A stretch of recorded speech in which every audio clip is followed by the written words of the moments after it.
دو چیزیں ایسی ہیں جن کے ثواب کا کوئی وزن نہیں ہو سکتا۔ ایک معافی دینا، ایک دوسرے کو معاف کرنا، یہ بہت بڑا ثواب ہے اللہ کے نزدیک۔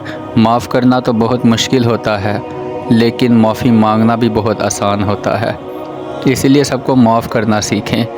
اور دوسرا، ایک دوسرے کے ساتھ عدل کے ساتھ رہنا، عدل و انصاف کے ساتھ رہنا بھی بہت بڑا ثواب ہے۔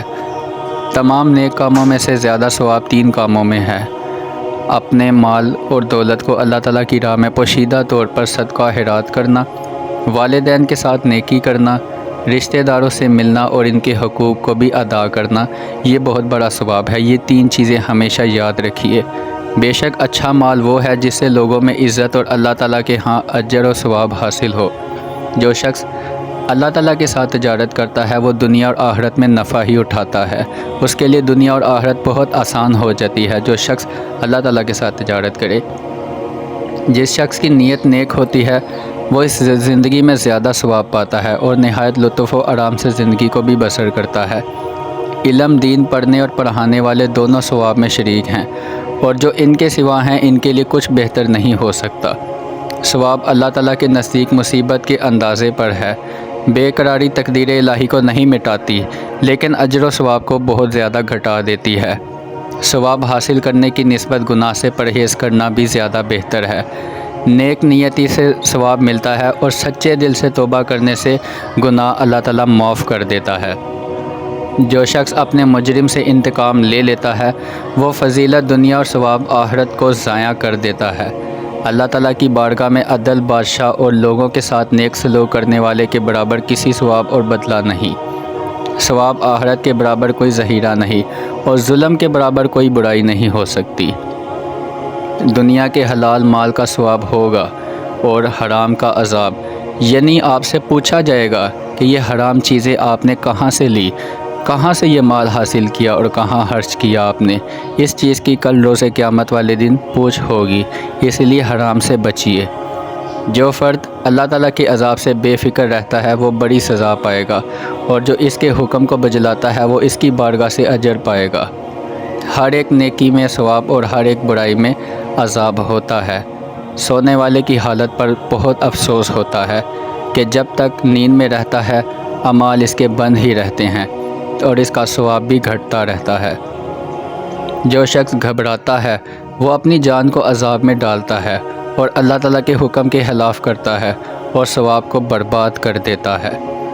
جو شخص مصیبت کے وقت اپنا ہاتھ رن پر مارتا ہے وہ شخص اپنے اجر و ثواب کو ہمیشہ کے لیے ہی برباد کر دیتا ہے۔ اسے خبر بھی نہیں ہوتی کہ اس کے اعمال کس وقت برباد ہو چکے ہیں، اس لیے ان چیزوں سے بچیے۔ اپنے نفس کو یاد الہی اور استغفار پر فریافتہ ہونے کا عادی بنائیے، کیونکہ یہ تیرے گناہوں کو مٹائے گا اور ثواب کو بڑھائے گا۔ دوستو، سونے والے کی حالت پر افسوس ہے کہ جب تک نیند میں رہتا ہے اعمال تو بند رہتے ہیں اور ثواب بھی گھٹتا رہتا ہے۔ اللہ تعالیٰ نے ہر ایک نیک عمل کے لیے ثواب، ہر ایک چیز کے واسطے حساب اور ہر ایک کی عمر کے واسطے ایک ایک وقت مقرر فرمایا ہے۔ جو نصیب میں ہو وہ ملتا ہے۔ حسن ادب جیسی کوئی زینت نہیں ہوتی، اور ثواب آخرت کے برابر کوئی فائدہ منافعت نہیں ہوتا۔ مجھے اس شخص کی نسبت تعجب ہے جو ایسے امور میں کلام کرتا ہے جو اسے دنیا میں فائدہ مند ہے، لیکن آخرت میں ان پر کوئی ثواب مرتبہ نہیں ہوگا۔ اللہ تعالیٰ کا ثواب اس کے فرما برداروں کے لیے اور اس کا عذاب اس کے نافرمان لوگوں کے واسطے ہیں۔ عمل کا ثواب اس کا ثمرہ اور پھل ہے۔ صبر کا ثواب مصیبت کی تنگی و تکلیف کو دور کر دیتا ہے۔ بے شک اللہ تعالیٰ صبر کرنے والوں کو بہت زیادہ پسند کرتا ہے۔ یہ میں تقریباً ہر ٹاپک پر آپ سے کہتا ہوں۔ اور آخرت کا ثواب دنیا کی مشقت کو بھلا دیتا ہے۔ مصیبت کا ثواب نقصان پر صبر کرنے کے مطابق ملتا ہے۔ علم کا ثواب تجھے ہمیشہ کی زندگانی بخشتا ہے، کبھی پرانا نہیں ہوتا، تجھے ہمیشہ زندہ رکھتا ہے اور کبھی فنا نہیں ہوتا۔ جو شخص ان باتوں کے ساتھ تیری تعریف کرتا ہے جو تجھ میں موجود نہیں، اگر تجھے عقل ہے تو وہ تیری تعریف نہیں بلکہ مذمت بدرجہ کمال کرتا ہے۔ جناب حضرت محمد رسول اللہ صلی اللہ علیہ وآلہ وسلم کی عادت مبارکہ تھی کہ جب کوئی شخص آپ صلی اللہ علیہ وآلہ وسلم کے حضور آپ صلی اللہ علیہ وسلم کی تعریف کرتا تو آپ صلی اللہ علیہ وسلم یوں فرماتے کہ اے میرے خدا، تو میری حالت سے مجھ سے زیادہ واقف ہے اور مجھے اپنے نفس کی حالت ان سے زیادہ معلوم ہے۔ خوش آمدی آدمی کا ساتھی مت بن، کیونکہ وہ تیرے سامنے اپنے کام کی بے حد تعریف کرے گا اور تو بھی یہی چاہے گا اس کے موافق اور برابر ہو جائے۔ جب تو کسی کی تعریف کرے تو مختصری کر، اور جب مذمت کرے تو بھی زیادہ نہ کیجیے۔ سلامتی سے بڑھ کر کوئی لباس زیادہ خوبصورت نہیں، اور استقامت سے بڑھ کر کوئی راستہ زیادہ سلامت نہیں ہوتا۔ ہر ایک تعریف کرنے والے کا حق ہے کہ جس کی وہ تعریف کرے وہ کچھ نہ کچھ بدلہ اسے عطا ضرور کرے۔ جس شخص میں فضائل، اچھی صفات کم ہوتے ہیں، لوگوں کے ساتھ اس کے تعلقات کمزور اور ضعیف ہوتے ہیں۔ جس شخص کا اصل گندہ اور ناپاک ہوتا ہے، اس کی ملاقات سے بڑے نتائج پیدا ہوتے ہیں۔ اپنی آل و اولاد کی زیادہ فکر نہ کرو، کیونکہ اگر وہ اللہ پاک کے تابع اور پیارے ہیں تو اللہ تعالیٰ اپنے پیاروں کو ضائع اور برباد نہیں کرے گا۔ اگر وہ اس کے نافرمان ہیں تو تجھے اللہ تعالیٰ کے نافرمان بندوں کی کیا پڑی ہے۔ کمینوں کا ساتھ اخلاق کو بگاڑ دیتا ہے۔ اہل فضل اور صحاب کمال کے ساتھ میل جول رکھیے تاکہ سعادت و بزرگی حاصل ہو۔ عورتوں کے پاس زیادہ مت بیٹھیے کہ اس سے تیری طبیعت میں ان کی نسبت اور ان کے دلوں میں تیری نسبت ملال پیدا ہوگا، اور اپنی جان اور عقل کو اس طرح محفوظ رکھیے کہ ان کے پاس دیر سے جایا کیجیے۔ جو شخص اپنے سفر کی تیاری کی فکر کرتا ہے وہ سفر میں ہمیشہ خوش رہتا ہے۔ لوگوں کے ساتھ اس طرح معاملہ کریے کہ ان کے اخلاق کے قریب ہو جائیے تاکہ ان کی شرارتوں اور فریبوں سے بچے رہیے۔ آدمی جس چیز کو نہیں جانتا اس کا دشمن، اور جسے جانتا ہے اس کا دوست ہوتا ہے۔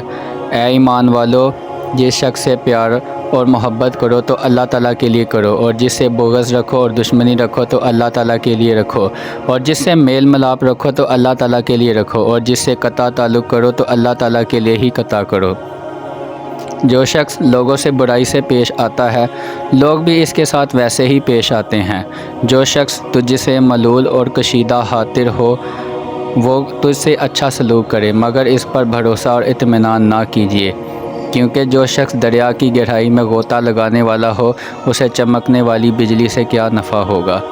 بادشاہوں کے دربار میں زیادہ آمد و رفت مت رکھیے کہ وہ تھوڑی صحبت سے ملول ہو جاتے ہیں اور خیر خواہی کرنے سے دشمن بن جاتے ہیں۔ جو شخص تیری برائیوں کو یاد رکھتا ہے اور تیرے فضائل اور خوبیوں کو بھول جاتا ہے اس کا ساتھ نہ دیجیے، اور جو شخص تیرے مناقب اور فضائل کو چھپاتا ہے اور تیرے عیب ظاہر کرتا ہے اس کے ساتھ بھائی بندی نہ کیجیے۔ عقل مندوں کی مجلس اختیار کیجیے، کیونکہ اس سے تیری عقل کامل، نفس شریف اور جہالت دور ہو جائے گی۔ عام لوگوں کے ساتھ اس طرح حلت ملت رکھو کہ جو باتیں وہ پہنچاتے ہیں وہی ان سے کہو، اور جن باتوں سے وہ ناآشنا ہیں ان کے سامنے پیش نہ کیا کرو۔